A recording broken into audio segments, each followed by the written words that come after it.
pinapasubo ko naman siya. But I know na masaya siya sa ginagawa niya. I know na gusto niya rin talaga magkaroon din ng extended family. As I continue to have a bigger family every day, habang lumalaki yung pamilya ko, ganun din siya. Alam ko na masaya rin siya na lumalaki yung pamilya niya rin. And Manang, of course, I wish you all the best. Hindi lang pong election. I wish you good health. Alam ko mas ano pa yan. Mas malinis pa yung puso niya kaysa sa akin. And kaya sinasabi ko lang na alagaan niya yung health niya. Nag-aaway kami palagi.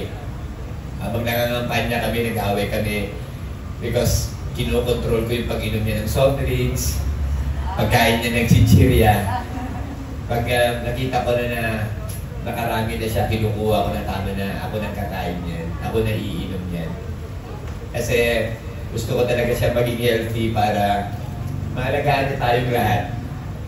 Hindi lang ako yung maalagaan niya, kundi lahat kayo.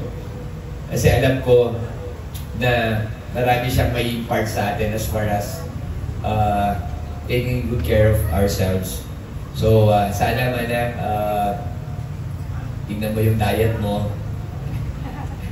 And of course, sana huwag ka na-stress sa akin. Alam ko na-stress siya.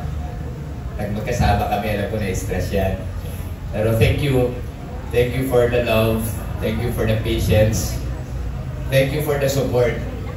I will never able to be able to repay Manang yung kabutihan mo sa akin, kabutihan mo sa family ko. I mean, siya yung nanay ko. Siya yung talagang nag-a-advise sa akin, spiritual advisor ko sa lahat ng bagay. So, ganun din sa inyo, sana you consider